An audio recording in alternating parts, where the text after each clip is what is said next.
A woman is a woman and a man is a man. That's it. Do you ever say something you instantly regret? Well, at least Carlos Santana does. After coming under the spotlight for almost all the wrong reasons recently, Carlos Santana is apologetic for the transphobic remarks he made during his latest concert. But what did he say?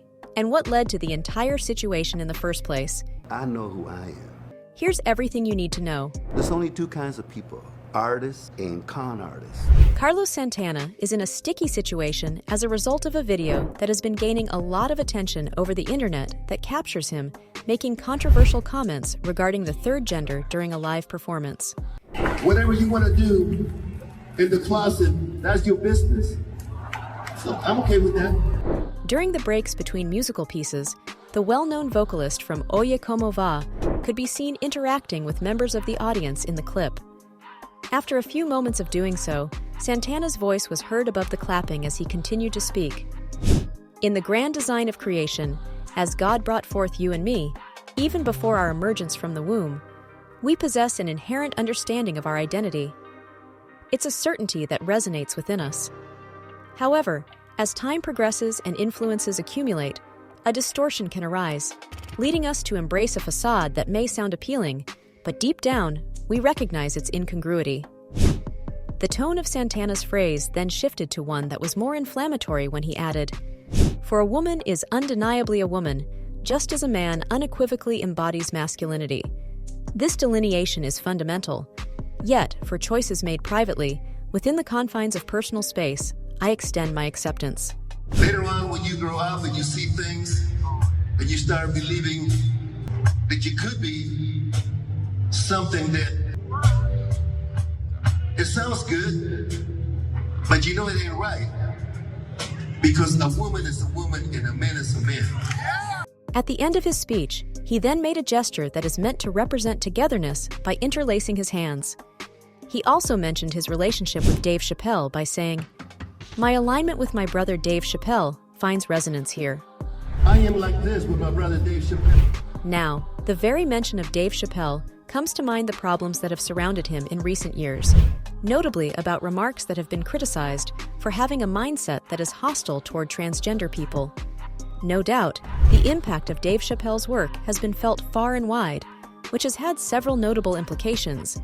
But, at the same time, the negative response that Chappelle received triggered the cancellation of a comedy concert that was scheduled to take place at the First Avenue Club in Minneapolis. The venue not only decided not to put on the event, but it also issued an apology to the members of the community who were offended by the comedians being there in the first place.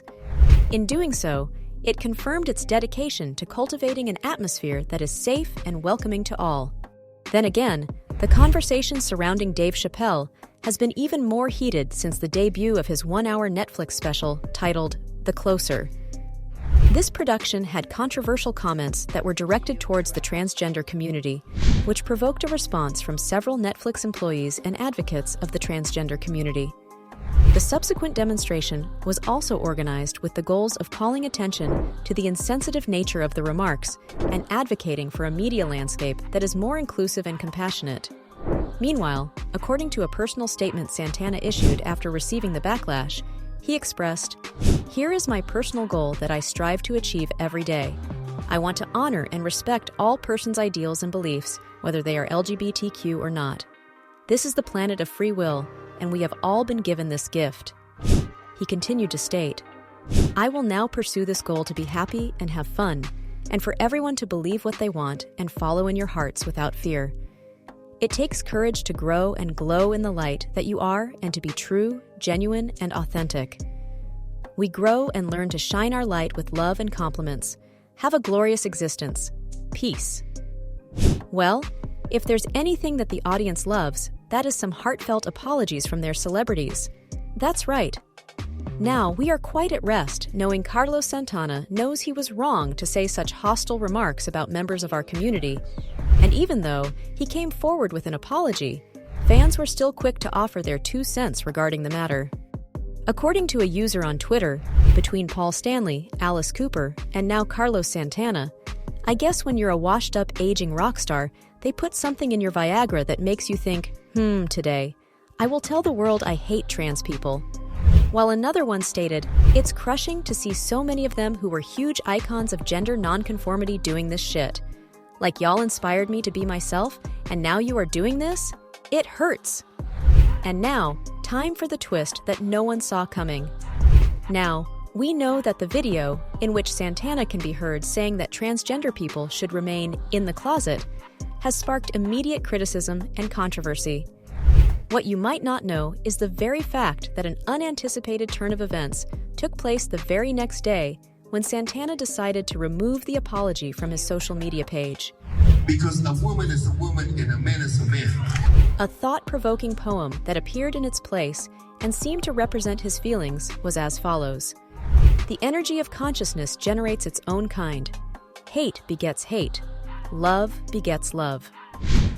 Of course, these activities have sparked discussions not only about Santana's beliefs, but also about the variety of challenges that public figures face when managing delicate topics in today's interconnected society. Though, after the speed with which Santana reversed his apologies in favor of artistic expression, many people have been left wondering how to strike a balance between personal convictions and public obligation, particularly for individuals who have a great amount of power, and whether or not Santana even meant his apology in the first place. In light of this, it is also important to bring to your attention the fact that the LGBTQ+ community, with drag performers at the forefront, has been embroiled in a series of targeted charges leveled by some far-right and conservative groups, a phenomenon that has gathered steam throughout the past few years. And these include some of our very dear celebrities, names of whom cannot be mentioned because of the hierarchy they represent. At the same time, these claims frequently revolve around the concept of grooming, which in turn sparks intense disputes and further splits points of view. So, all in all, in this setting, the transgender community has been the target of a significant number of attacks, which has heightened the importance of having open conversations and being understanding of one another. So, whether it's Carlos Santana or any other celebrity, let's just say that while holding the position they do as renowned individuals, it kind of becomes their responsibility to keep the balance of the society and not polarize either of the sides of our world a little more than the other. Anyway, with the kind of stir Carlos has recently created, make sure to comment your take on the recent incident. To catch for more updates, simply hit the bell icon.